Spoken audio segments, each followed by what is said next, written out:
Le break santé avec Antoine et Sarah. Le podcast où on ne fera pas sentir mal de prendre un break.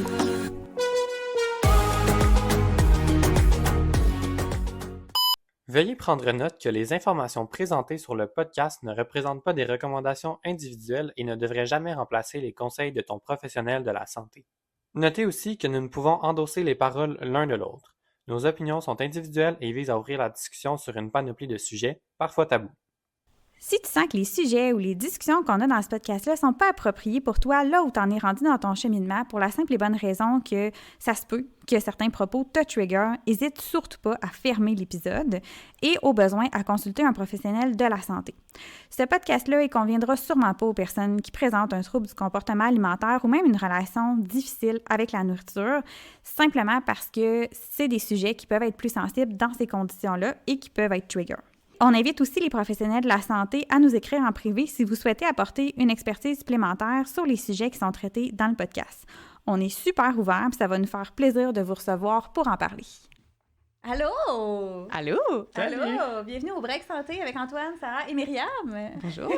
Merci de me recevoir. Myriam Baudry, salut! Salut! Comment ça va? Ça va super bien. J'étais encore un peu sur le décalage horaire, mais on dirait que j'étais full excitée. Je m'en venais ici ce matin, là, donc j'ai plein de la France. Oh. Ouais. C'est combien de temps, le décalage? 6 heures. 6 Encore. heures. C'est rough. Ouais. J'étais encore jet lag. Ah non, mais... Jet lag, genre pendant une semaine facile. Ah, mais ce matin, à 4h30 du matin, j'avais les yeux grands ouverts, puis j'étais comme ça y est, la journée commence. Fait que là, c'est pas super, mais tantôt à 3h, tu vas être Ouais, à 10h le matin, c'est mon pic. Oui, c'est ça. T'es allée à Annecy en Oui. plus, que j'ai capoté. Juste parenthèse, là. Genre, on avait parlé de nos voyages dans le Ouais. dernier épisode.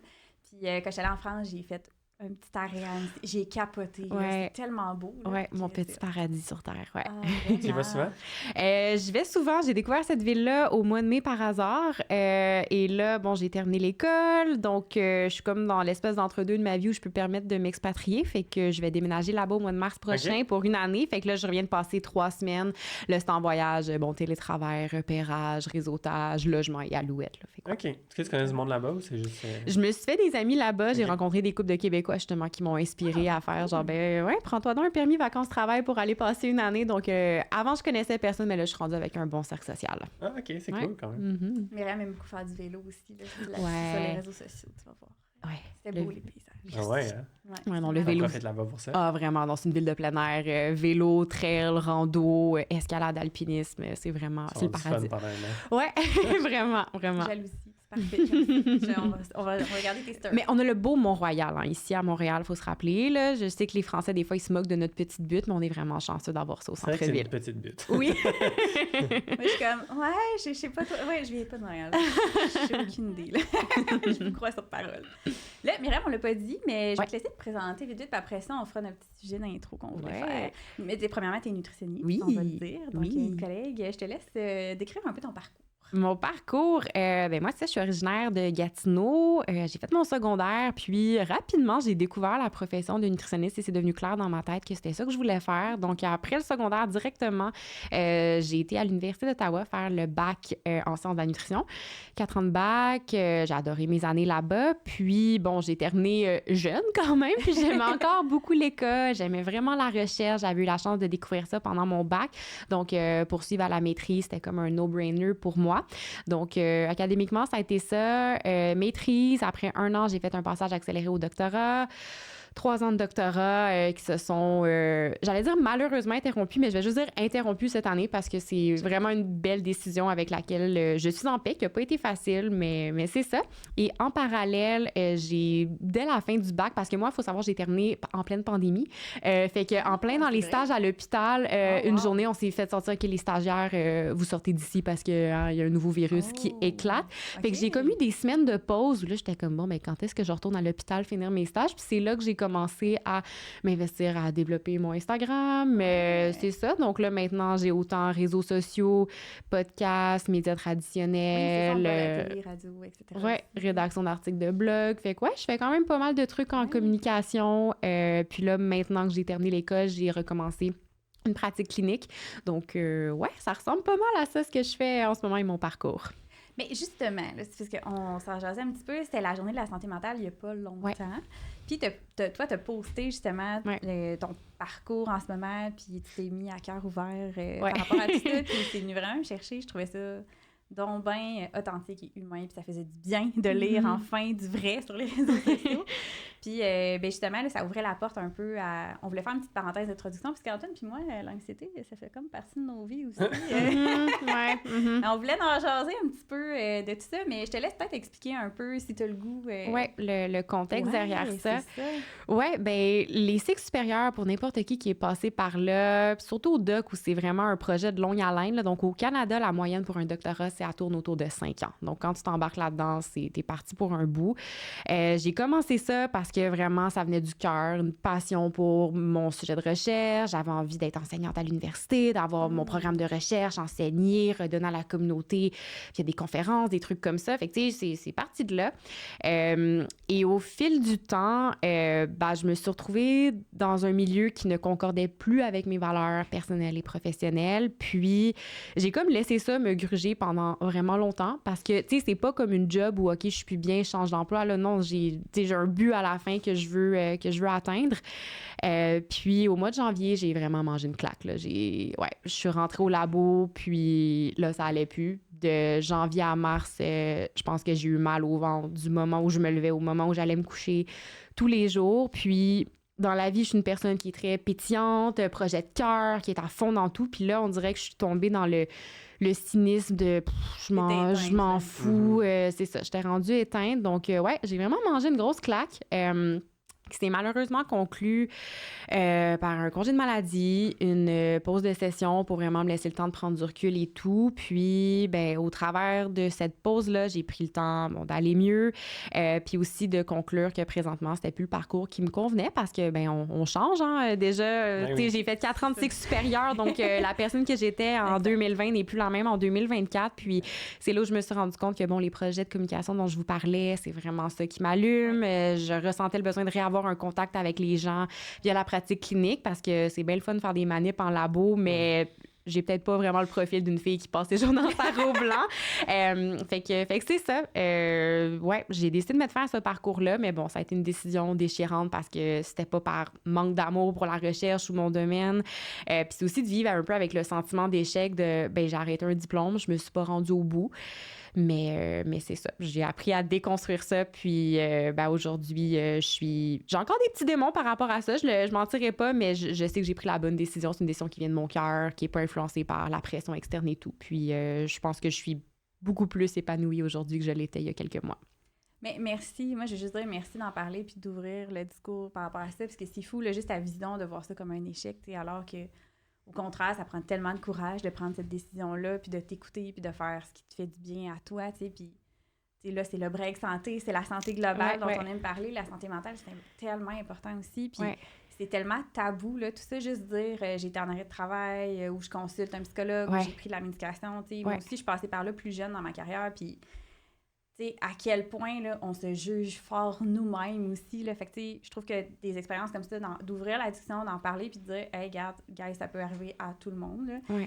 Puis c'est sain de s'écouter, prendre une pause, se soigner, prendre du temps. Comme on soigne sa santé physique, il faut soigner aussi sa santé mentale. Puis c'est fou, tu sais, quand tu dis qu'on se juge fort, parce que quand j'ai publié ça sur les réseaux, tu sais, pour mettre un peu de contexte, avant, je faisais du contenu où je vulgarisais des trucs en nutrition, puis plus j'avançais dans mes cycles supérieurs, moins j'avais de temps. Mais j'avais quand même à cœur la mission de, montrer un peu, comment on fait de la recherche, quand on dit la science, de quoi on parle. Fait que mon contenu, c'était beaucoup rendu, mon quotidien au doctorat, tu sais, je parlais des expériences que je faisais et tout ça. Puis, c'est un peu la blague de, le plan du jour au PhD Land qui est un peu rendu ma petite expression funky. Puis, là, du jour au lendemain, j'ai disparu des réseaux sociaux parce que j'avais besoin d'une pause. Puis après, j'ai recommencé à faire du contenu, mais comme sans transition entre qu'est-ce qui s'est passé. Puis j'avais un peu le sentiment d'être imposteur illégitime. Fait que pour moi, on dirait que ça a été libérateur de faire genre, OK, checker, genre, voici pourquoi je ne suis plus au PhD Land puis que vous voyez plus de story de labo et tout ça. Mais la plus grosse peur que j'ai eue en publiant ça, c'était un peu de me montrer vulnérable et d'être comme, ouais, je suis quelqu'un qui a vécu un épuisement professionnel, puis je suis peut-être pas fiable, peut-être pas ci, peut-être pas ça. Puis là, j'étais comme, non, c'est non. c'est c'est humain. Puis s'il y a une personne que ça peut le faire sentir mieux, tant mieux. Non, et ça me fait full réagir, moi aussi, mais je te comprends, là, tu sais, je m'étais jugée autant sévèrement, puis c'est qu'on a tellement tendance à se comparer, puis tu te dis, ouais, mais la personne à côté, elle vit tellement quelque chose de... Non, peut-être qu'elle vit quelque chose de pire, comme rationnellement parlant, quand tu regardes ça froidement, mais l'important, c'est comment toi, tu te sens, puis comment tu vis les choses, puis tout est valable. Toutes les souffrances sont valables. Puis je trouve ça super important de le nommer. Puis on jasait un peu avant l'épisode, là, moi aussi, là, un peu mon identité professionnelle, j'ai des réflexions par rapport à ça. Le fait que maintenant, on a un nouveau podcast, pour moi, ça a été excessivement d'anxiété, excessivement... Ça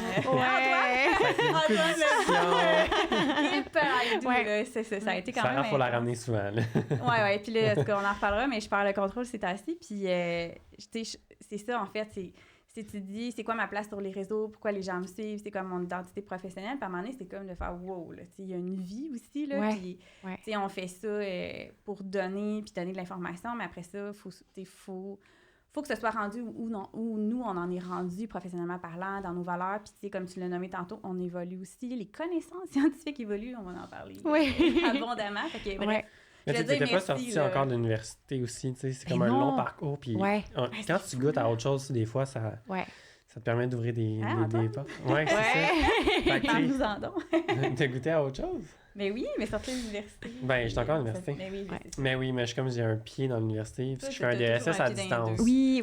Fait que, tu sais, je suis comme, je dirais à 90% plus dans le travail, puis 10% à l'université, mettons. Mais quand tu goûtes justement à, travailler au quotidien, faire des choses qui sont vraiment sur mon X, alignées avec mes valeurs professionnelles. Dans les livres, tu sais, ça change comme vraiment. Beaucoup de choses, là, finalement. Là. Moi, je t'écoute, je suis comme, ça fait 11 ans, c'est loin, je vais vous laisser discuter. Mais tu sais, soit dit en passant, oui, tu voyais ça comme un échec d'arrêter, mais en même temps, regarde tout le monde qui s'est jamais rendu plus loin que le bac, là, tu sais. Puis, tu sais, chaque personne a un parcours unique. Une personne va peut-être jamais aller au-delà du secondaire puis va avoir une vie professionnelle super épanouie, super heureuse. Puis, à un moment donné, c'est un peu de se détacher de « je suis pas une meilleure professionnelle parce que j'ai 3 lettres de plus à côté de mon nom ». Puis, une chose qu'un professeur m'avait dit, tu sais, on dirait, je disais, il faut que je fasse le deuil, tu sais, de la scientifique que je pensais devenir. Puis, il m'avait dit « Myriam, être scientifique, c'est pas les lettres après ton nom. C'est d'abord et avant tout ta rigueur et le cœur que tu mets dans ton travail. » Puis, j'étais comme « ouais, vraiment. » Tu sais, faire une maîtrise ou un doctorat, je veux dire, c'est sur des sujets quand même précis. Fait que tu deviens super bon en sciences, mais tu deviens expert dans un sujet, tu sais, fait qu'après ça, t'es pas un expert dans tout nécessairement, fait que c'est pour ça que moindrement que tu as ces qualités-là à l'extérieur, ben tu peux faire quelque chose de vraiment cool puis parler de plein de sujets, puis t'as pas besoin justement d'avoir les lettres PhD à côté. Là. Non, puis tu sais, même si justement, j'ai ma maîtrise, même si je me suis pas rendue au bout de ce diplôme-là, je veux dire, puis oui, malgré le mal que j'ai pu vivre pendant ces années-là, reste que tous les apprentissages, la rigueur que j'ai aujourd'hui, c'est à 100%, je l'attribue au temps que j'ai passé au cycle supérieur. Là, c'est un milieu qui est ultra enrichissant, qui a ses défauts, mais duquel on peut en retirer quand même beaucoup. C'est quand même difficile pour nous de faire de la recherche, on s'entend, là? Ouais. Au début, genre, le temps de s'y mettre, c'est quand même long. Fait que d'avoir développé ces skills-là, ça va définitivement faire. C'est laborieux, c'est... C'est un rabbit hole. On le fait des fois, nous autres. Puis... on l'a fait pour une couple de sujets, puis my God. Tu vois que je pars. Mais là, moi, je fais que ça au DSS présentement. Là, je trouve ça lourd. Là. Mais tu sais, quand vous dites tu fais de la recherche, disons, ça va être de lire sur un sujet.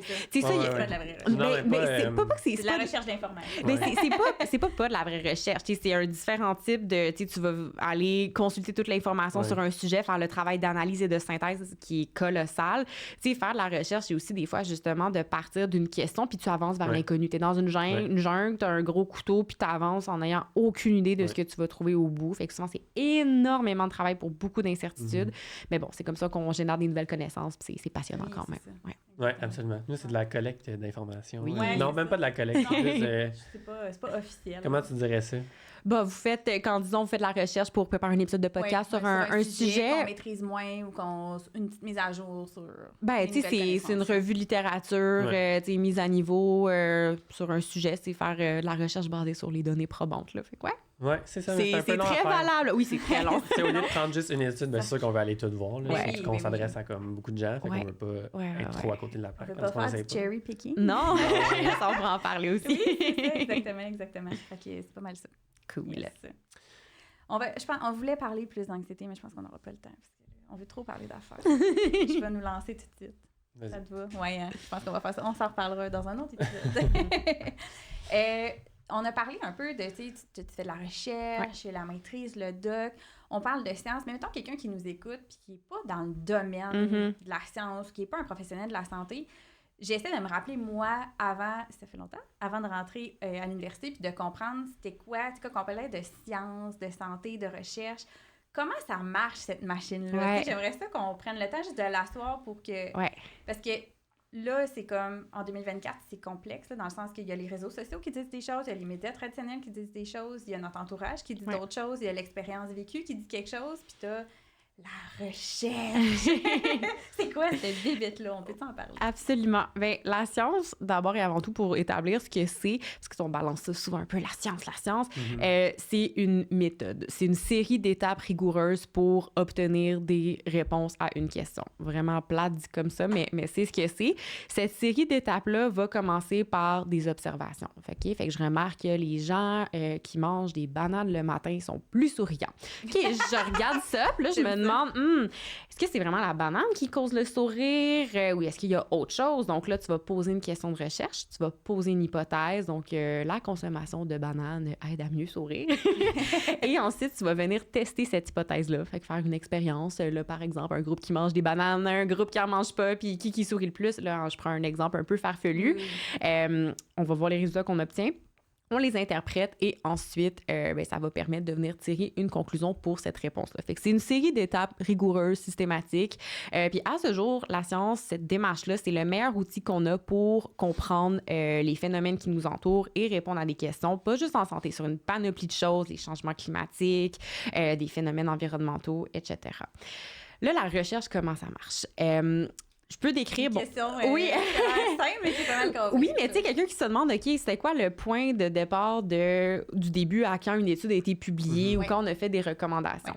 Dans le milieu académique, comment ça fonctionne? Les chercheurs vont initialement soumettre des demandes de subvention pour avoir des fonds pour réaliser la recherche. Donc, toute cette étape que je vous ai décrite de, j'ai une observation, je pose une question, hypothèse, expérience, c'est quelque chose qu'ils vont tout rédiger dans ce qu'on appelle une jolie demande de subvention. Ça a l'air agréable. Mais c'est ce que les chercheurs font beaucoup, puis c'est important. Donc, fait que, tout ce travail-là de, OK, à quelle question je venais répondre, comment je vais le faire, pourquoi est-ce que c'est pertinent pour la société. Donc, ils vont soumettre des demandes de subvention à des organismes subventionnaires. Il y a les organismes publics, donc ça, c'est les fonds publics, donc nos taxes qui payent pour ça. Et clin d'œil, c'est pour ça que c'est important de s'intéresser à la science qui est produite et pourquoi moi, c'est important de la transmettre au public parce qu'ultimement, c'est notre argent qui paie pour ces travaux-là. Donc, ils vont soumettre des demandes de subvention à des organismes subventionnaires. Ils vont obtenir ou non des fonds. Puis une autre parenthèse, la recherche au Canada, le financement est très faible par rapport à d'autres pays dans le monde. Là. Pour les organismes publics, c'est à peu près 10 à 15 % seulement des demandes de subventions qui vont être financées. Donc, il y a soit les organismes publics ou l'industrie. Donc, ça peut être les compagnies pharmaceutiques, l'industrie alimentaire, puis on pourra en reparler des différences entre les deux. Puis une fois que les fonds sont obtenus, bien là, la recherche est réalisée, donc le projet est mis en place, que ce soit un essai clinique ou est-ce que l'on va tester un supplément, collecter des données sur un sujet, etc. Donc, la recherche est faite et ensuite, les résultats vont être rédigés dans un article scientifique qui va être soumis à des journaux scientifiques révisés par les pairs. Donc, il y a d'autres chercheurs qui reçoivent l'article, qui vont le lire, en faire la critique, demander des précisions, des expériences additionnelles et ça, ensuite, une fois que c'est fait, ben c'est officiellement publié. Donc, c'est comme ça qu'on génère des connaissances. Donc, grosso modo, c'est comme ça. Plusieurs années. Plusieurs années. C'est ça l'affaire, c'est que c'est tellement mais pas ça long. dans ton sol. Oui. Non, mais juste le temps de révision puis de publication, c'est comme... Ouais, un article que j'ai lu pendant mon doctorat, entre le moment où j'ai probablement écrit la dernière phrase, où on l'a soumis la première fois et quand il a été publié, il y a eu 1 an et demi entre les deux. Quand même, hein? Puis c'était un petit projet que j'avais fait. Là. C'était pas une grosse étude clinique comme on en voit parfois, donc c'est un processus qui prend beaucoup de temps. Oui. Puis, qu'est-ce que tu dirais qui est la principale différence là, pour les gens qui sont comme « OK, mais tu sais, pourquoi on parle de pseudosciences puis de science? C'est quoi la grande nuance? » Bien, en fait, ça va tout dépendre de comment l'information a été obtenue. Fait que la science, en fait, c'est qu'on est passé au travers de ce processus rigoureux, alors que la pseudo-science, ce serait des faits qui ont été tirés peut-être d'un petit peu nulle part, qui sont beaucoup influencés par nos croyances, puis en fait, simplement des choses qui n'ont pas été testées par cette démarche-là. Puis est-ce que toutes les études... je pose des questions comme je ne savais pas, là, je me trouve drôle. Vas-y. C'est l'air un peu... Ben non, c'est correct. Donc, mettons que toi, tu connais pas ça, puis tu vas dans genre PubMed, Ouais. puis que là, tu cherches une étude, Ouais. puis que là, tu trouves l'étude que tu veux qui dit ce que tu veux. Ouais. Puis tu dis, bon, ben parfait, l'étude le dit, donc c'est vrai. Ouais. Qu'est-ce qu'on fait avec ça, ce processus mental-là? Ben, première chose, PubMed, déjà, bon, ce sont tous des articles révisés par les pairs qui vont se retrouver là. Fait que déjà, c'est quand même bien. Mais malgré ça, la révision par les pairs n'est pas un système parfait. Donc, tu as parfois des très mauvais articles qui ont des très grosses failles méthodologiques qui vont être publiés quand même. Donc, première chose, il faut savoir décortiquer l'article scientifique, être capable de... Simple, hein? Exactement. Puis c'est normal, hein, c'est pas un travail pour monsieur, madame, tout le monde, c'est un travail pour les professionnels de la santé et Mais les encore là. scientifiques. honnêtement, même Encore là, moi, c'est là, tout à tu fait. sais, Oui. qui a pas baigné dans le monde de la recherche, je suis pas capable de dire à ce jour, c'est vraiment... À moi, il était oui, là, il y a des affaires qui sont flagrantes, Ouais. mais tu sais, des fois, c'est des détails dans la méthodologie, tu fais comme, ouh... Mais tu sais, au ok, bac ça, en c'est nutrition, trop précis, tu sais, là. je sais pas où tu as fait ta formation, mais À moi, Québec. ben moi, à l'Université d'Ottawa, on a eu quoi, 2 cours de recherche? Fait que tu sais, toutes ces compétences-là, pas beaucoup, c'est là. maîtrise doc que j'ai Oui, j'ai c'est déjà ça, appris exact. ça. On Ouais. va pas si loin que ça. Tu sais, on a Ouais. la base, là, tu sais, t'as quand même un nombre minimal de Ouais. sujets, des choses comme ça, de participants. OK, là, Ouais. mais tu sais, après ça, de dire... Tu sais, des fois, je parle à des vrais chercheurs, puis ils sont comme, ouais, mais telle méthodologie, Puis je suis comme, oh! Ouais, OK, ouais. là, j'avais pas vu ça, là. Puis honnêtement, le fait d'avoir fait de la recherche, baigné dans ces trucs-là, ça te permet de voir des angles morts que tu verrais pas autrement. Fait que tu sais, c'est vraiment normal. Toi, t'as ta force comme clinicienne que plein de chercheurs n'auront pas et Oui. vice-versa. C'est un travail d'équipe, C'est c'est complémentaire, normal. là, c'est ça, oui. Puis une autre chose pour revenir à PubMed, qui est tu sais, bonne à savoir, moi j'aime un peu imager le processus de la science ou du consensus scientifique avec des lampes de poche. Fait que c'est comme si, là, on a un objet dans le noir, on sait pas c'est quoi, puis là, on veut identifier cet objet-là. Chaque étude, c'est comme une lampe de poche qui va venir apporter un éclairage et un angle particulier. Donc, si tu as juste une lampe de poche, tu pourrais penser que, gadon, c'est une lampe jaune qui est là, alors qu'en réalité, c'est une jolie statue d'un lion jaune. OK, là, je dis n'importe quoi. Mais, dans le fond, plus on a de lampes de poche, donc plus d'études qui vont utiliser des méthodes différentes, mieux on va avoir une idée de quel est l'objet en question. Fait que c'est jamais ou très rare, je veux pas dire jamais, mais très, très, très rarement une seule étude qui va permettre de bien répondre à une question. Ouais. C'est la totalité des études sur un sujet. C'est souvent un gros red flag là, quand on voit des vidéos passer, puis c'est comme selon telle étude, puis là, de un, c'est même pas une méta-analyse, fait que déjà là, tu sais, c'est juste, mettons, une étude randomisée. Mhm. Ben, déjà, c'est un bon devis, mais tu sais, Ouais. c'est une, genre, fait que tu sais, Ouais. je suis comme, fait que tu sais, faut tout le temps les regarder comme... Ou dans les Les- médias traditionnels aussi, des Ouais. fois, là, tu sais, c'est ça, c'est comme, la nouvelle étude qui est sortie a dit telle affaire. Oh, attends. Tu sais, le journaliste, il a fait, tu sais, ce qu'il pouvait avec les connaissances qu'il avait, mais tu sais, c'est pas Ouais. tous des... On a plus, je pense, beaucoup au Québec des journalistes On a scientifiques. très peu de journalistes C'est ça. scientifiques. Il doit y en C'est avoir pas une facile, dizaine au là, Québec. Là, ouais. de, tu sais, bien analyser ça, puis après ça, ils colligent des données, puis là, c'est comme des fois les titres chocs, mais tu vas voir les titres, puis comme, ouh, Mais c'est souvent, pas tout à fait ça. puis je les blâme pas, ils auront même pas lu l'étude principale, ils vont même pas y avoir En plus, accès. c'est Parce que ça, ça, hein, c'est un des fou. gros enjeux Ouais. que, tu sais, moi, en étant à l'université, tu sais, Ouais. on a accès parce que l'université paye des milliers de dollars par année Ah oui, pour, c'est cher, toutes les bases de données. pour là. avoir accès à ça, alors que monsieur, madame, tout le monde n'a pas accès à Ouais. ça. Là. Exact. Donc, Puis, ouais. ça prend des connaissances de toute façon. Ouais. Tu sais, le journaliste fait ce qu'il peut, puis je le blâme pas non plus. C'est juste Ouais. qu'après ça, les gens, ils sont mêlés parce que là, ouais, mais Sarah, j'ai vu telle étude passer dans le journal, puis là, ça disait telle chose. T'as peu, là. Tu sais, une étude, une nouvelle affaire, mais Ouais. qu'est-ce qu'on a d'autre comme données? Puis fait que c'est sûr que les gens, à un moment donné, sont mêlés parce qu'ils se font bombarder d'informations. Ouais. Puis après ça, t'as les réseaux sociaux où là, c'est comme. Ouais. Puis C'est souvent, autre chose aussi. tu sais, souvent, ce que j'aime dire aux gens, c'est cool qu'on publie, on partage justement les résultats d'études dans les médias traditionnels. C'est le fun de voir, voici ce qui se passe en sciences de la nutrition en ce moment, mais ce n'est pas une étude ou un article de journal qui devrait venir changer nos habitudes alimentaires au quotidien. Il faut prendre cette information-là avec curiosité, peut-être comme « Ah, OK, cool, il y a de la recherche qui a été faite sur tel sujet. Ouais.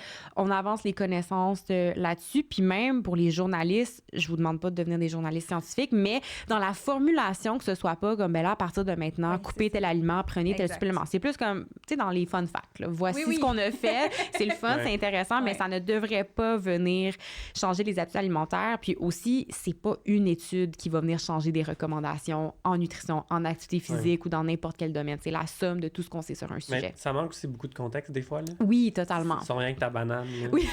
Ils font un test de genre glycémie qui augmente à manger juste une banane, puis ils font « Ah, nous avons testé les bananes, c'est pas bon. » C'est comme... OK, mais overall, puis c'est dans quel contexte? Fait que, tu sais, des fois, la c'est conclusion qui est tirée, des fois. Ouais, il manque, il y a le résultat, puis il y a l'interprétation après. Tu sais, souvent, des fois, je vais comme voir, telle étude a dit telle affaire, puis là, tu vas lire l'étude, t'es comme, OK, mais comme, t'as pris cherry picking, t'as pris une petite affaire dedans, il y a un mécanisme en jeu, puis t'es comme, OK, ça, on va faire ça pour telle raison. Finalement, tu lis le overall, toute l'étude, t'es comme, OK, mais plus loin dans l'étude, ça dit telle affaire qui fait que... Ouais. Puis des fois, c'est même pas des trucs chez l'humain. On va rapporter des études qui ont été faites chez... nommer. Chez les souris, beaucoup. Les souris. Ben, on a toutes sortes de modèles. Hein, les mouches à fruits, les poissons, les souris, les rongeurs. Puis ces études-là, elles sont pertinentes et nécessaires pour établir la mécanistique. Mais ce qui se passe chez des modèles animaux n'est pas applicable à l'humain. Exact. Ça, c'est important. Faut le tester avant de dire. Exactement. Le nommer. Oui, ça aussi, c'est bien important. Puis là, on n'arrête pas de garrocher le mot cherry picking. Est-ce qu'on peut l'aborder? Oui. C'est quoi ça, du cherry picking? Le cherry picking, ou la petite traduction française, cueillette, c'est cueillette de cerises. Pour vrai, c'est vraiment mauvais. C'est vraiment mauvais, mais non, le pire, c'est que j'ai regardé ce matin, puis là, j'étais comme, OK, c'est vraiment ça. J'étais comme, cueillette de cerises. En vrai, là, j'avais l'image de quelqu'un sur PubMed qui est comme, je prends mes petites cerises. Mais en gros, la cueillette de cerises, ou le cherry picking en anglais, ça fait beaucoup référence au biais de confirmation qui est la tendance ou l'erreur cognitive qu'on va faire. Involontaire des fois, là. Exactement. D'uniquement aller sélectionner des informations qui vont appuyer notre point de vue ou nos croyances sur un sujet. Un exemple flagrant en nutrition, des fois, les gens me demandent « tu sais, j'aime vraiment écouter des documentaires sur Netflix, il y en a plein, tu sais, sur le véganisme, etc. » Puis ça, pour moi, c'est comme l'exemple parfait de cherry picking où dans un documentaire d'1h30, ils vont te présenter toutes les études qui vont venir appuyer le véganisme. Puis en passant, je veux dire, mode de vie, alimentation qui est très, très bien pour plein de raisons, mais la façon que l'information est présentée, c'est que tu vas complètement faire fi des informations qui sont à l'opposé de ta pensée. Ouais, puis des fois, je me rappelle plus du nom du documentaire, là, mais c'était un genre sur le véganisme, puis là, il présentait les lipides là, sanguins après l'ingestion de genre un hamburger versus un autre repas qui avait comme 0 gras dedans. Puis là, t'as comme, regardez, la viande, c'est mauvais. Mais j'étais comme, OK, mais t'as même pas le même nombre de gras dans les deux repas. Puis tu sais... T'as pas le contexte de la personne avant, après, etc. C'est un bel exemple de comme, OK, t'as juste sélectionné ce que tu voulais pour bien faire paraître l'information. Exactement. Puis une des meilleures façons, un petit truc, parce que biais de confirmation, je l'ai, Sarah là, Antoine là, vous l'avez tous. Même si on est sensibilisé à ça, des biais, je veux dire, notre cerveau, il est un peu paresseux parfois, on est des êtres humains, c'est comme ça. Mettons que je vais faire une recherche sur un sujet, sur n'importe quoi. La première chose que je vais faire avant même de taper quoi que ce soit dans Google ou dans PubMed, ça va être de me demander quelles sont, moi, mes croyances ou mon opinion au préalable sur un sujet. C'est juste comme ça, qu'est-ce que je pense, pour déjà me rendre compte, OK, voici toi, où se situe ton opinion. Et après, quand là, je fais ma recherche, des fois, c'est vraiment fascinant de voir tout de suite mes yeux qui vont aller vers certains titres, qui vont venir appuyer ça, puis c'est de se forcer après à aller consulter la totalité des sources d'informations. Oui, ou de trouver l'étude qui dit ce que tu veux pas. Ce que t'as pas.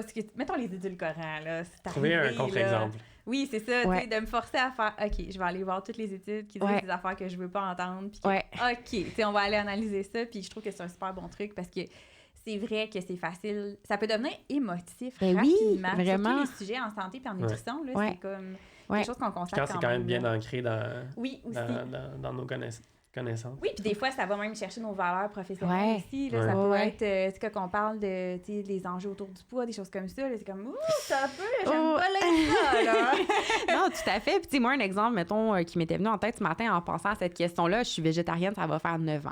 Puis, mes motivations, c'est des convictions environnementales et liées à l'éthique animale. Fait que c'est sûr que moi, je veux dire, c'est comme, c'est une défense, c'est important pour moi pour ces raisons-là, c'est mes valeurs dans la vie. Mais quand après vient le temps d'aborder l'aspect santé, des questions pour des clients ou quoi que ce soit, des articles de vulgarisation que je vais faire, bien, déjà, je suis consciente de, OK, attention, tu as un biais favorable envers ça, puis tu vas peut-être avoir tendance à passer au-dessus du tapis les arguments négatifs sur le sujet, mais de le savoir, ça me force à justement aller consulter des sources variées et me rappeler qu'ultimement, la science en a rien à chier de mes croyances et de mes convictions. Elle est là de façon objective pour répondre à des questions, pas pour me dorloter dans mes croyances ni aller flatter mon ego. Non, effectivement. Mais je trouve que c'est important d'en parler parce que ça peut arriver à tout le monde. Puis, tu sais, si vous suivez des gens, des fois, sur des réseaux sociaux, puis qui arrivent avec des études, c'est de le garder en tête aussi, de voir est-ce que cette personne-là a fait du cherry-picking pour appuyer son point ou non. Puis, tu sais, je sais, je dis ça, ça a l'air facile à faire, mais, tu sais, je sais que c'est compliqué, là. Puis, c'est pour ça aussi que les professionnels de la santé sont là pour aider, là, parce que, tu sais, même moi, quand je sors de mon sujet, même si c'est un sujet de la nutrition, que je sors un peu de mon sujet, je peux vraiment perdre le fil rapidement. Dans tous les autres domaines de la santé, oublie ça, là, tu sais, c'est comme... C'est vraiment... C'est tellement mélangeant, là, tu sais, juste en sport, en activité physique, j'ai tout le temps plein de questions, mettons, par rapport à la grossesse, c'est un exemple, là, je ne suis pas enceinte, t'as pas ça, mais c'est juste l'exemple qui me vient... Non, c'est juste l'exemple qui me vient en tête parce que je sais que ça, c'est quand même récent, là, qu'on a un petit peu plus de données par rapport à ça, mais tu sais, moi, quand j'ai commencé ma pratique, il y a 11 ans, c'était comme super... Ouais, mais là, c'est pas sécuritaire, mais là, il faut faire attention. Puis là, c'était comme climat de peur un peu plus. Puis là, je vois plein de données arriver, puis je suis comme, ah, c'est tellement nice, là, parce que c'était vraiment anxiogène, tu sais, de pas savoir où on s'en allait. Puis, fait que c'est ça, c'est de, je sais plus où je m'en allais avec ça. C'était quoi mon idée de départ, là. De voir les gens sur les réseaux qui font du cherry-picking. Oui, c'est ça. Fait que de savoir qu'on peut consulter d'autres professionnels, puis... Tu sais, eux autres, ben justement, ils vont leur regarder leur petite loupe dans leur domaine. Puis, parce que c'est ça, je pense que c'est important de le nommer, mais même pour nous qui sommes des professionnels de la santé, pour des sujets qui ne sont pas dans nos expertises, on est tout aussi... tu sais, on ne sait pas, là, on n'a pas les réponses. Puis oui, on sait comment aller chercher de l'information, mais après ça, on n'a pas l'ensemble non plus. Tu sais, on n'a pas le big picture, finalement. Fait que on a toutes nos limites aussi. Là. Puis les 3 composants de la pratique basée sur les données probantes, ça va être, oui, les connaissances scientifiques, c'est ton expérience comme professionnel et l'expérience avec laquelle ton client arrive. Donc, j'ai beau aller lire à bloc sur la nutrition parentérale, j'en ai pas fait depuis mes stages. Là, donc, moi, la phase d'expérience professionnelle, la petite bulle, elle est pas très grosse. C'est un bon exemple. Yes. Ouais, il faut référer aux bonnes personnes. Oui. Il faut référer aux bonnes personnes. Tout à fait. Mais c'est ça l'affaire. Je comprends que les gens vont sur les réseaux chercher l'info parce que... Mais oui, c'est ça, comme moi, je suis allé lire les études. Je suis comme, OK, t'es allé lire les études où? Ben là, la presse, je suis comme, OK, il y a un article. OK, cool. Mais c'est cool que les gens soient curieux. Oui, moi, j'encourage les gens à l'être, mais il faut être conscient de ses propres limites et aussi de faire attention à quand ça se traduit en une prise d'action où là, on va commencer un nouvel entraînement sans supervision professionnelle, couper un aliment, tenter une nouvelle diète et tout ça. Puis, tu sais, des fois, des choses vraiment plates que j'essaie de rappeler quand les gens capotent sur plein de trucs, parce que c'est vrai que ça devient anxiogène dans un climat avec autant d'informations, c'est que la base, elle est simple. Elle est vraiment pas sexy. Faudrait qu'on y mette de la petite dentelle ou quelque chose. Mais c'est celle sur laquelle on a le plus de certitude. Puis en alimentation, ça va être de manger beaucoup de végétaux, cuisiner, manger varié. Guide alimentaire canadien, là, c'est pas mal une bonne base. Tu sais, déjà, tu fais ça, t'as comme 80-90% du chemin de fait. Toi, comme kinésiologue, je veux dire, de bouger d'une façon qui nous fait du plaisir. Comme déjà là, c'est un bon départ. Mais encore une fois, c'est ça. Des fois, on veut avoir plus de contrôle, on est stressé par des détails, ce qui est humain, ce qui est normal, mais la base, on a déjà un gros bout de chemin de fait. Ouais, définitivement. Ouais, fait qu'on passe notre temps à défaire des croyances, trucs qui ont été vus sur Internet. Puis je comprends les gens, là, tu sais, même moi, des fois, je vois des affaires passer, puis je suis comme, oh, c'est tentant de penser que, mais attends un peu, là, justement, c'est émotif, c'est comme, ah, OK, ouais, t'as l'affaire, ouais, mais là, je fais-tu la bonne affaire? Wow, attends, là, tu sais, qu'est-ce que les données disent? Puis c'est normal que ce soit, c'est ça, c'est le fun d'avoir accès à l'information, mais c'est normal que ce soit super mélangeant aussi, là. Puis un désavantage qu'on a qui fait que par rapport à d'autres domaines où, tu sais, bon, je serais pas très anxieuse de savoir quelle est la distance entre les 2 trous noirs à côté de la lune de Jupiter. Tu sais, ça n'a pas vraiment d'influence dans mon quotidien. Si je vois une information sur tel aliment n'est pas bon, machin, c'est parce que ça influence mon comportement dans 2 heures. C'est là, c'est imminent et c'est ancré dans notre quotidien. Même chose avec l'activité physique. Fait que c'est normal que les gens soient très portés à vouloir savoir absolument, puis les réponses qui sont très tranchées au couteau. Voici telle étude, voici tel truc. C'est normal que ça parle à l'esprit, que ce soit réconfortant, mais parfois, dans des domaines comme la nutrition, qui est une science qui est très jeune, la meilleure réponse qu'on a, c'est « on le sait pas ». Oui, c'est ça. Quand c'est trop clair, là, c'est un red flag, là, c'est ça, là, vraiment, vraiment beaucoup. Puis quand c'est puis j'aime ça que tu le nommes aussi, parce que si tu prends une décision qui est quand même importante dans tes comportements alimentaires, dans tes habitudes alimentaires, à partir de ça, c'est là où ça devient un peu dangereux parce que, tu sais, ton étude que tu as regardée, même si elle est parfaite, elle est bien faite et tout, si tu prends cette décision-là, ça se peut que ça l'affecte d'autres sphères aussi de ta santé, dont ta relation avec la nourriture, mais d'autres sphères aussi de comportement alimentaire. Peut-être que pour cette petite affaire-là, oui, c'est ça. Mais peut-être que toi, ton état de santé, c'est beaucoup plus large puis que ça peut affecter négativement une autre affaire. Fait que c'est là où, comme clinicien, on est capable de faire comme, oui, il y a ça, mais dans ton cas, il y a ça aussi. Puis là, en bougeant telle affaire, ça va faire bouger telle affaire, puis il peut y avoir telle conséquence. Moi, c'est ça que je trouve fascinant. Puis là, je t'en parle, puis je suis comme, c'est tellement nice, j'aime ça faire ce travail-là. Ouais. Mais c'est dur, tu sais, quand c'est pas ça ton quotidien, quand c'est pas ça ta job, c'est dur à t'avoir. Puis quand c'est pour toi-même, et moi pour moi-même, là, que je suis dans les poches pour moi-même. Mais justement, tu sais, le professionnel, il est là, il a un pas de recul, puis il fait comme, attends, là, tu sais, il se passe telle chose, là. C'est bien d'avoir un œil objectif avant de faire des... Même quand c'est notre domaine. Même quand c'est notre domaine, oui. Tu sais, quand tu parles des autres facteurs, souvent, on va beaucoup penser alimentation, activité physique, parce que c'est 2 paramètres sur lesquels on a beaucoup de contrôle au quotidien et qui ont un effet incroyable sur la santé, mais il ne faut pas aussi oublier tous les autres facteurs non contrôlables ou les facteurs socio-économiques, notre génétique, notre âge, notre sexe. Tu sais, il y a plein de choses. C'est pas juste l'alimentation et l'activité. Il ne faut pas sous-estimer leur rôle, mais il y a bien d'autres affaires dans le panier. Oui, effectivement. Puis, on a parlé un petit peu, je reviens un petit peu en arrière, là, parce qu'on a parlé de, ta maîtrise, ton doctorat, mais c'était quoi tes sujets de recherche? Je t'ai jamais questionné là-dessus, comme d'allumer. Moi, ça tournait beaucoup autour du diabète de type 2. Donc, j'ai eu un petit projet où j'ai regardé les différents facteurs qui influençaient la sensibilité, la sécrétion d'insuline, puis les différences spécifiquement entre les hommes et les femmes, parce qu'on a souvent, c'était pas très à la mode d'étudier les femmes il y a quelques années, mais on est différentes. Hein, donc, mais voyons, toi, je savais pas ça. Ouais, donc vraiment, en gros, j'avais développé des modèles de prédiction spécifiques au sexe pour prédire la sécrétion et sensibilité à l'insuline. Puis sinon, l'autre grosse étude sur laquelle j'ai travaillé regardait l'effet de la supplémentation en oméga 3 sur la prévention de facteurs de risque pour le diabète. Puis il y avait un gros volet où est-ce qu'on allait beaucoup regarder ce qui se passait au niveau du tissu adipeux, fait que le gras qu'on a sur le corps. Ça, pour vrai, je pense que ça a été une des parties les plus fascinantes de mon doctorat, où est-ce qu'on allait vraiment faire des biopsies de tissu adipeux. Et j'ai, tu sais, puis je sais, Sarah, tu parles souvent de culture des diètes et tout ça, c'est un sujet qui nous tient beaucoup à cœur. Et moi, c'est fou comment ça a changé comme femme ma perception du gras. Surtout, c'est le fameux gras qu'on a sur les cuisses, à quel point ce gras-là, on l'haït parfois, mais c'est donc une mine d'or et une partie importante de notre corps. C'est un organe endocrinien qui est essentiel pour plein de fonctions dans le corps. Donc, grosso modo, c'était ça. Oméga 3, tissu adipeux, beaucoup sur tout ce qui est les lipoprotéines, le cholestérol LDL. Fait que, c'est sur ça que j'ai travaillé. Nice. Très cool. Oui, c'est vraiment intéressant de diabète. On pourra en jaser. Il aime bien ça, les maladies chroniques. On est parti pour un bon bout, effectivement. Mais, tout ça pour dire que si les gens ont de la misère à regarder... tu sais, mon premier conseil, moi, ça serait comme population générale, tu sais, faites attention avec la recherche. Tu sais, des fois, on s'auto-croit comme plus compétent qu'on est. C'est vraiment une tendance humaine.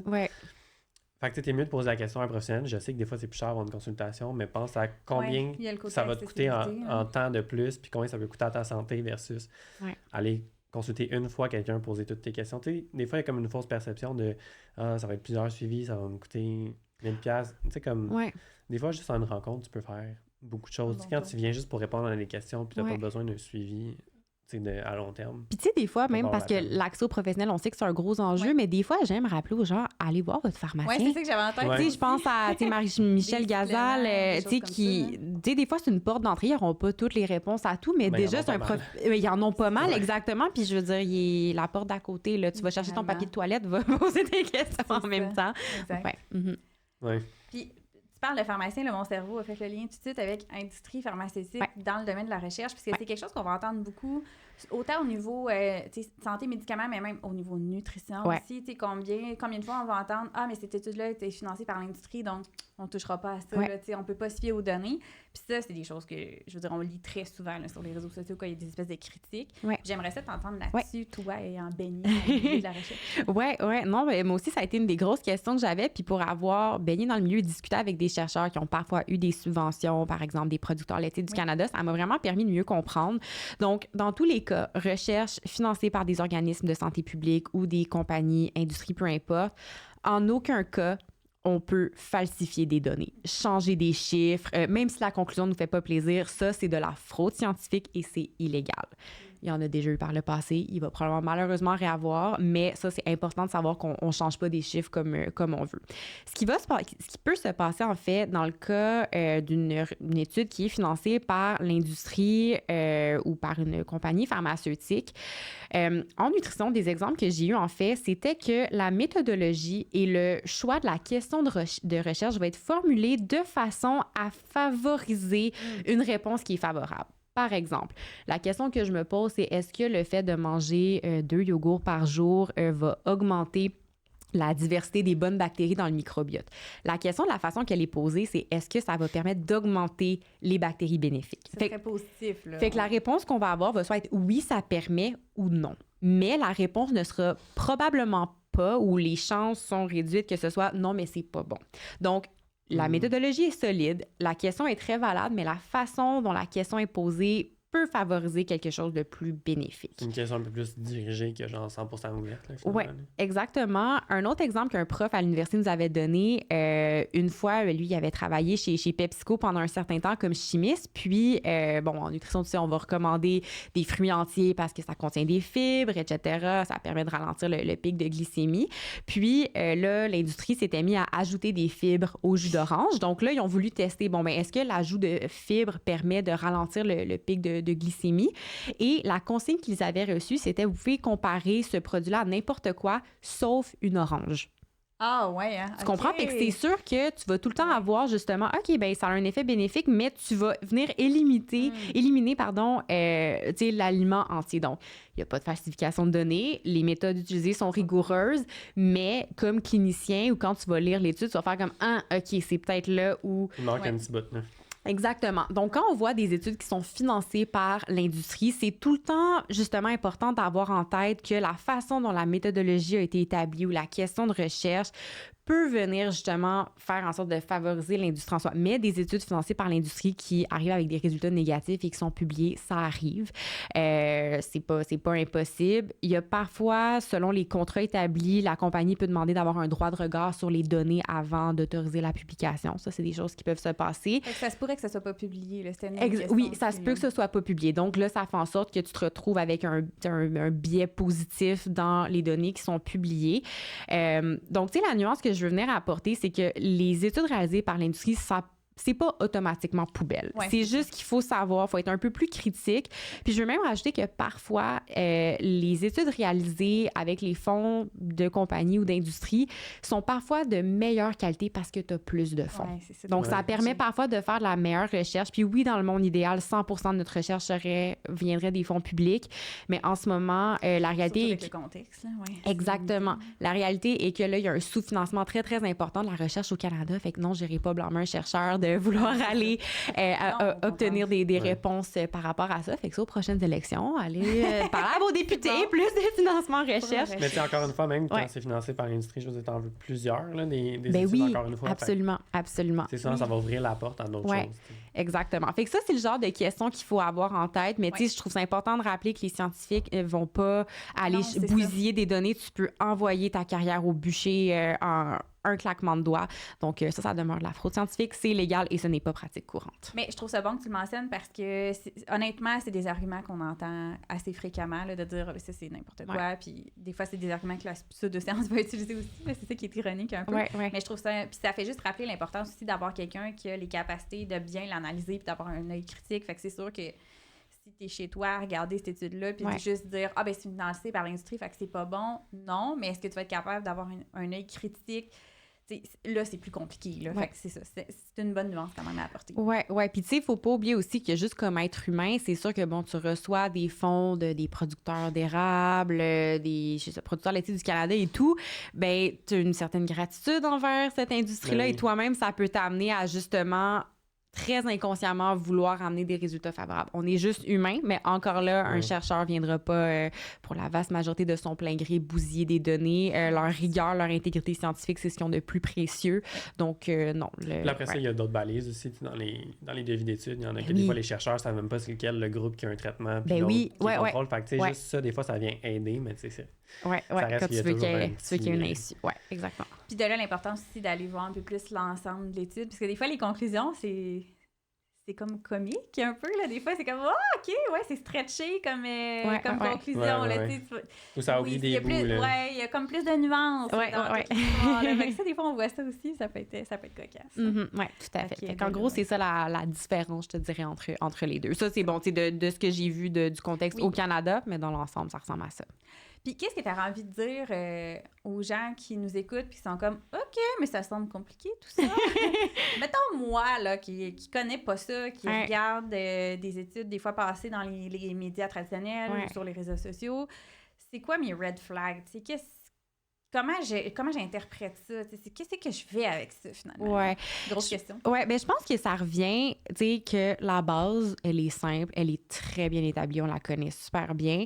Donc, tu sais, manger varié, beaucoup de végétaux, cuisiner, bouger d'une façon qui est agréable, bien dormir, gérer son stress. Ça, c'est très clair. Donc, un red flag, ce serait quelque chose qui va complètement à l'encontre du consensus qui est établi. Ça veut pas dire qu'un consensus scientifique sera jamais changé, renversé. C'est des choses qui arrivent, mais quelque chose qui va complètement à l'autre bout, ça demande un peu plus de nuances par rapport à ça. Comme quand le keto voulait bannir les fruits. Ben oui, exactement. Il y a plein de gens qui s'en rendaient compte, mais c'était pas tout le monde. Là. Ouais. Non, exactement. Fait que ça, c'est ça. C'est un très bon exemple. Gens, je fais une parenthèse, mais encore hier, je me suis fait parler des fruits. Puis que c'est comme, pour la personne, c'est comme, non, les fruits, c'est trop sucré, c'est pas bon. Puis t'as peu, là, tu sais. On dirait qu'on l'oublie, mais c'est un peu l'effet pervers aussi de certaines tendances comme ça. Oui. Fait que, tu sais, première chose, la base, elle est simple. Elle est peut-être un peu plate à entendre, mais c'est ça. C'est ça, pareil. Oui, exactement. Puis des choses qui vont complètement à l'opposé, on s'en méfie un peu plus. Ça demande plus de recherche, plus de travail. Tout à fait. Puis après, je pense que c'est bon de rappeler, puis tu sais, Antoine, je pense que tu l'as bien nommé, que il y a des professionnels qui sont là pour interpréter ce genre d'informations-là. Moi, on me demande pas d'aller faire mon changement d'huile moi-même sur la voiture parce que c'est pas mon air. C'est normal qu'on n'ait pas l'expertise. Même si tu regardes un YouTube qui dit comment faire. Oh non, mon Dieu, pariez pas sur moi parce que vous allez perdre l'argent. C'est ça.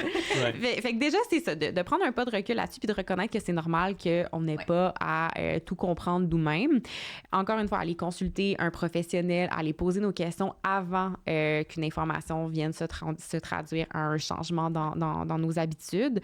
Puis, ben c'est ça, je pense de façon générale, tu sais, faire attention aux titres sensationnalistes, tu sais, toutes les ne plus jamais manger tel aliment, à bannir, peu importe. Tu sais, c'est même l'étude la mieux faite qui arrive à une conclusion ultra claire sur un sujet va toujours être dans les nuances. Il va avoir des questions supplémentaires. Il va avoir des questions supplémentaires. Il va avoir des éléments de discussion, des limites et tout ça. Donc, puis les scientifiques, ça va être les premiers, quand tu leur parles, ils vont être très conservateurs même par rapport à leurs propres travaux. Fait que si tu lis le titre puis ça te provoque une émotion, c'est un red flag. Ouais, intéressant. Mais tu sais, même pour nous, des fois, on essaie de trouver des bons titres qui vont accrocher pour avoir des visionnements. C'est normal. Mais on fait quand même attention que ça soit pas trop clickbait parce que. Antoine, moi, là, je suis créatif. Je suis prêt à trouver des titres, mais là, ça arrête comme. Je suis comme, non. Moi, je suis comme, mais un peut-être, un possible. Puis je suis comme, c'est pas ça, c'est pas vendeur, mais c'est ça pareil. Il n'y a rien qui est noir ou blanc, là, surtout au niveau de la nutrition. Là, mais on n'a pas tant parlé, mais tu sais, c'est que c'est vraiment complexe d'étudier la relation entre la nutrition et la santé. Les aliments, l'effet des aliments sur la santé, même chose au niveau... il y a peut-être des compartiments un peu plus au niveau activité physique, mais c'est que c'est tellement large, les facteurs qui affectent la santé, que d'aller isoler juste l'alimentation. Puis après ça, dans l'alimentation, des groupes d'aliments, c'est quand même... c'est pas si évident. Puis c'est pour ça, je sais que il y a des gens qui sont comme, ouais, mais là, mettons les œufs, là, il y a 15 ans, c'était pas bon, puis là, ça change, puis là, on sait plus qui écouter, mais c'est que c'est compliqué. Puis ce qui est compliqué aussi, au-delà de tous les facteurs qui vont influencer notre alimentation, en recherche nos outils pour quantifier ce que les gens mangent. C'est vraiment difficile. Nos outils sont limités. C'est beaucoup des données auto-rapportées. Puis, si tu veux vraiment savoir exactement, ben, tu sais, c'est de les fournir, mais Ça coûte cher. ça coûte très cher. Puis là, tu te retrouves avec un suivi qui est limité dans le temps. Donc, c'est ça aussi un des enjeux qui fait que parfois, on se retrouve avec des données qui semblent contradictoires sur un même sujet. C'est que les données sur qu'est-ce que les gens mangent vont avoir été obtenues de façon différente. Des fois, c'est des questionnaires de fréquence alimentaire. Des fois, c'est des journaux où est-ce que là, les gens vont écrire ce qu'ils consomment. Parfois, la nourriture va être fournie. Donc, déjà, juste dans notre façon de mesurer ce que les gens mangent, on a très peu de marqueurs biochimiques objectifs où là, je te fais une prise de sang, puis OK, je sais que Sarah elle a mangé 2 œufs, 2 tiers de brocoli, puis on n'a pas ça. Donc, c'est une des limites importantes. Mais il y avait des stats qui ont sorti, mais nous, c'était par rapport au niveau de sédentarité, au niveau de l'activité physique. Puis, quand tu compares les journaux aux outils de mesure, maintenant, on a les montres intelligentes qui mesurent quand même. Ben, tu sais, pas super précisément, mais c'est assez fidèle. Tu regardes le gap, là, c'est ridicule. Le monde pense qu'ils sont actifs, qu'ils bougent assez, mais non, la perception est différente. Il y a une poignée là, de gens qui rencontrent les recommandations. Ouais. Fait que ça t'amène à dire si les gens surestiment ou sont mauvais dans leur estimation au niveau du sport. Pour l'activité physique, c'est quand même assez conscient là, quand tu t'en vas t'entraîner. Ouais. Ben là, l'alimentation, il y en a comme partout. Là. Ben, tu sais, c'est clair, là, en nutrition, les billets, cocon.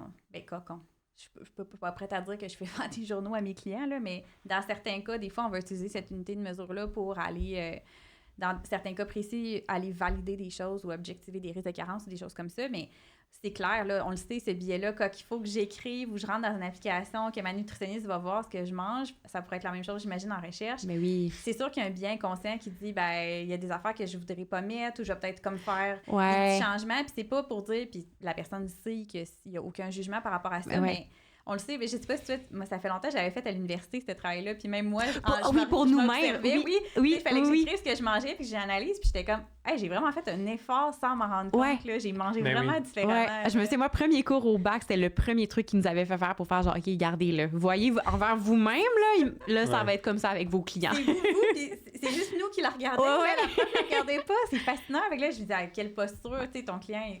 Fait que, tu sais, ça a ses limites, puis après ça, même mesurer, là, tu sais, ça aussi, là. Encore une fois, un cours à l'université de cuisine où il fallait, comme, à l'œil, à peu près, checker les quantités. Moi, qui n'avais jamais, puis qui ne mesure pas plus aujourd'hui ce que je mange anyways, jamais calculé rien. J'étais dans le champ, là, mais solide. Après ça, il y a toute cette marge d'erreur-là aussi, puis c'est beau, t'as beau tout mesurer ce que tu penses avoir mangé. Quand tu mets dans ton assiette, ben, tu le manges peut-être pas au complet. Il y a ça aussi. Puis après ça, ben... faire ça sur plusieurs jours, plusieurs semaines, plusieurs mois. Tu t'écœures, là, t'enlèves des amanés, là, ton jour 7 par rapport au jour 2, t'as pas mal moins de détails parce que t'es tanné d'écrire ce que tu manges. C'est normal, ça aussi, là. Fait que c'est sûr que c'est limitant pour toutes ces raisons-là. Mais ultimement, en tout cas, pour les gens qui nous écoutent, ça vous aide pas si on falsifie un peu ce qu'on écrit dans les journaux. Ouais, mais en même temps... Je comprends aussi. Ben oui, 100%. Je comprends aussi. C'est vraiment pas un jugement, mais c'est juste qu'ultimement, si c'est complètement pas la réalité qui sort dans la consultation, dans le journal, ben après ça, l'intervention prend un bord qui devrait peut-être pas aller. Il faut en prendre conscience de chaque côté. Je pense que comme professionnel, il faut bien établir aussi. Oui, une relation de confiance, un espace de non-jugement. Exact. Tu sais, si je pense que peut-être que je vais l'offrir parce que ça pourrait avoir un plus-value dans mon évaluation, jamais que je vais faire ça sans avoir rencontré la personne. Mais non.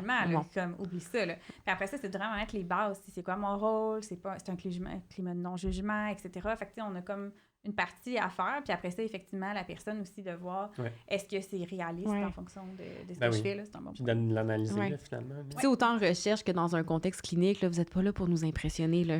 Ah non. Non, vous êtes là pour qu'on vous aide ou pour aider la recherche, puis ultimement, vos données sont vos données, puis ça s'arrête là. Une grosse affaire aussi, c'est que les gens croient que certaines choses ne sont pas saines, alors que des fois, c'est bien correct. Fait que, c'est tellement vrai, souvent, ça. Moi, je mentionne ça aux gens, je suis comme, tu sais, essayez pas de rendre la réalité plus belle qu'elle est, parce que souvent, tu vas penser que genre manger une poutine, c'est un gros no-go interdit, puis je suis comme... Peut-être qu'on va te dire que c'est correct. Tu sais, qu'une fois de temps en temps, t'en manges. Il n'y a pas de stress. C'est plus rassurant de voir ça que de voir juste... c'est trop parfait. Là. Ah non, ça, à un moment donné, tu te dis, là, t'es comme, OK, il y a quelque chose. Il y a anguille sous roche, tu sais. Ou il y a une relation vraiment avec la nourriture. Là, c'est pas des bonnes habitudes alimentaires. Non. C'est pas trop la dire. Mais là, il faut quand même faut conclure. Wrap up. Fait on pourrait finir sur, est-ce que... Ben, 2 questions que je peux répondre quand même rapidement. Oui, c'est ça. Je suis là, puis je dis quoi faire. 2 mythes que tu es le plus tanné d'entendre. OK. 2. Oh, 2 mythes. Oula, OK. Oh, c'est tough. Il y en a un plus général. Puis moi, c'est le fait quand j'entends « Ah, la science, c'est une école de pensée, c'est une religion. » Wow! OK. Oui, merci.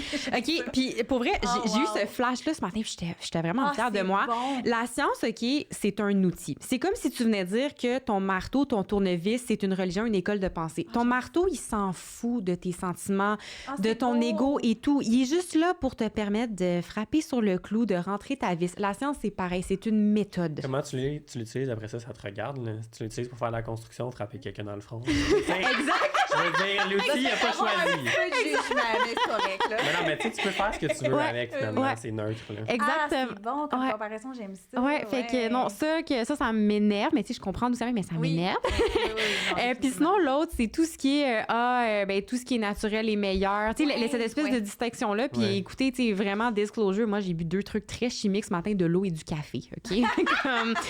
Fait que, ouais, ça, c'est Ouais. le biais de la... Ouais, rapidement, là, ça, c'est 2 mythes C'était un qui des points que je me... voulais aborder, justement, mais là, on n'a pas le temps, là. Justement, Prochaine fois, au j'ai besoin. entendu cette phrase « Ah, mais c'est naturel, il n'y a pas de danger. » Non. Vraiment qu'on fasse un sujet là-dessus. Mon Hey, Dieu, oui. venin- Ah oui. Tu sais, qu'on oui. sorte, mettons, toutes les vitamines en excès, Ouais. qu'est-ce qui peut arriver. Tu sais, les Oui, gens vont clairement. comme peut-être... Arsenic, comprendre un peu. venin de serpent, plomb, je m'excuse, c'est très dans la nature et vous en voulez pas Mais dans tu sais, votre outre omelette. Ça, les suppléments tu sais, qui sont Oui, souvent on peut consommés, il y en a. dépasser, Là, tu sais, il y a des l'apport maximal AMT de là, sur les l'épaule. vitamines. Tu sais, Ouais. les gens pensent qu'il y a des vitamines, il n'y a pas de Ouais. stress, Oui, mais comme, définitivement. au Ouais. contraire, là, il y a des effets quand même graves des fois. Hey, je peux te faire un petit name drop? Ouais. Vas-y. Dans mon manuel de nutrition, parce que j'ai eu cette discussion-là avec un ami récemment, manuel de nutrition clinique utilisé en Ouais. Amérique du Nord, dans la liste des suppléments associés à des problèmes au niveau du foie, il y avait la compagnie Herbalife, qui, entre autres, se vante souvent d'être dons naturels et tout. Ouais. Mais c'est ça. Hein? Ouais, mais il y en a d'autres, Ben, il y a il y en a des- beaucoup des. Ouais. tout- Pas mal, tu sais, il y en a une autre qui est populaire en ce moment, puis ils vont tellement fortifier leur boisson avec plein de vitamines, genre, parce que comme, tu sais, les gens, ils mangent C'est pas vendeur. beaucoup pendant les journées, fait que, tu sais, ils veulent comme essayer Ouais. de. Puis c'est très vendeur, mais tu sais, il y en a qui. Ça vire mal, il y a eu des poursuites des fois Ben contre ces oui. entreprises-là, mais on le sait pas, c'est pas dit. Ouais. Mais si tu regardes, tu sais, il y en a là, des poursuites sur chaque compagnie de gens qui ont été super malades. Là. Puis tu sais, les compagnies pharmaceutiques ont leurs gros défauts, on s'entend, mais la réglementation est Oui, beaucoup, c'est ça, c'est beaucoup béton, plus stricte que sur des suppléments, Exact. notamment Santé Canada, où je veux dire, tu soumets ta formule, puis après, tu peux complètement changer ce que tu mets dedans, puis au final, tu n'as pas du tout ce qui se retrouve sur l'étiquette. Ouais. Exactement. Fait que à faire attention avec les suppléments, ça Ouais. sera un autre sujet de Ah, Oui. discussion. On salue la campagne Apparence trompeuse aussi. Oui, vraiment, vraiment. Ouais, Ouais. qui est vraiment... Qui A1 mise beaucoup là-dessus. Ouais, ouais. c'est ça. Je suis Ouais. vraiment contente. J'aime ça. Puis, est-ce que tu veux finir en nous parlant de ton projet Science Influence? Oui, oui, fait que dans ma myriade de projets, Science Influence, c'est un projet que j'ai développé avec 2 collègues, Alexis Goujon, qui est physiothérapeute, et Kevin L'Espérance, qui est épidémiologiste biochimiste. C'est lui Puis, qui fait le podcast. Alexis, il y a le podcast Parle-moi de santé. C'est ça, Ouais, c'est ça. ouais, ouais. Oui. Excellent, excellent podcast que j'encourage les gens à aller écouter. Fait que ouais, c'est un C'est projet. vrai qu'on les invite. Excuse-moi. Ouais, Ben, Ouais, c'est je vrai. Ben oui, ben oui. C'est ça, des fois, il y a des bulles, je m'excuse, je ferme la parenthèse. Mais non, c'est correct. Je vous encourage à l'inviter. Mais ouais, c'est un projet qu'on a développé les 3 ensemble et essentiellement, c'est une formation qu'on a mise sur pied pour venir outiller et sensibiliser les créateurs de contenu / les influenceurs quand ils vont parler de santé en ligne. La réalité est qu'en 2024, le marketing d'influence ne s'en va pas pour disparaître. Non. C'est quelque chose qui va de plus en plus prendre de place. Alors, on s'est comme un peu dit, mais dans une optique de réduction des méfaits, comment on peut collaborer avec eux pour faire en sorte que leur plateforme soit des vecteurs de trucs bienveillants, Le changement positifs. positif. Oui. Exactement. Donc, grosso modo, c'est ça. C'est une formation qu'on donne aux créateurs de contenu, aux agences. Et même maintenant, on a comme rejoint un autre public qu'on pensait pas avoir. Alexis et moi, par exemple, on s'en va au congrès des hygiénistes dentaires. OK. Ouais, parce qu'ultimement, tu sais, on parlait, oui, les influenceurs qui ont de l'influence, mais les professionnels de la santé, on est Ben en oui. position Totalement. d'autorité, d'influence et tout ça. Donc, c'est quand même des trucs qui s'appliquent à tout le monde. Fait Ben que, oui, il y a ouais. beaucoup de formations, je pense, à faire aux professionnels de la santé. Ouais. Tu sais, Ouais. ce matin, encore quelqu'un m'a envoyé une vidéo. Ouais. C'était ce que je t'ai envoyé, C'est là, ça que tu la m'as envoyé. psychonutrition. Ah oui, ok, Puis, tu sais, ok. ça sort un peu de leur domaine. Tu sais, c'est un psychologue, justement, Ouais. qui s'interrogeait sur les apports alimentaires en lien avec la santé mentale. Fait que, tu sais, on va l'écouter puis on en jasera après ça, là. Mais, tu sais, juste pour dire que dans tous les domaines, c'est tellement... Tout est interrelié. Ouais. Fait que, tu sais, nous, en tant que professionnels, il faut un peu tout savoir, mais en même temps, on est experts dans rien. C'est ça. Oui. Fait que, tu sais, c'est là que ça devient comme compliqué. Ouais, Fait que ouais, même ouais. nous, c'est de faire attention. Puis Oui, Ouais. je pense que ce que je retiens aussi, c'est que les kin, les nutritionnistes, les psychologues, tu sais, c'est bien, les consultations individuelles, mais je pense que c'est bien d'offrir aussi des Oui. conférences, des programmes en ligne, comme tu as fait, Sarah. Oui, Ouais. Plus c'est accessible, ça. coûte Avec moins ça, cher, que les gens professionnel. peuvent comme Ouais. écouter un peu partout Ouais. versus comme aller faire une recherche Google. Tu sais, des fois, ça Exact. fait Oui, Ouais. totalement. message à la communauté de professionnels de la santé. Ouais, ben écoute, on Les a, activités on a de groupe. une belle formation Science Influence qui est Ouais, c'est disponible. bien. N'hésitez pas à nous contacter. Instagram, science.influence, tout est là. Fait que toi, où est-ce qu'on peut te rejoindre Ouais. si on veut faire des consultations avec toi ou justement le Science Influence, tes suivre. programmes? Ouais, je dirais la meilleure plateforme où pas mal tous mes trucs se retrouvent, c'est Instagram. Donc, myriam.baudry.dtp. Il y a le lien vers Science Influence, le lien vers ma plateforme de rendez-vous pour des consultations cliniques, puis un autre lien avec toutes mes entrevues, articles de blog, podcasts et tout ça. Fait que ouais, meilleure plateforme pour me rejoindre. On va mettre ça dans la description de l'épisode, tout le monde. Eh bien, merci. C'était cool. Ben, merci Merci. d'avoir accepté notre invitation. C'était vraiment super intéressant. Je suis content d'avoir fait ta connaissance. Ben oui. On se connaissait pas du tout. Pas du tout, effectivement. Plaisir très partagé. Je pense que Myriam va être obligée de revenir parce qu'on a trop Ouais. de choses à parler. Ben, ça va être avec plaisir.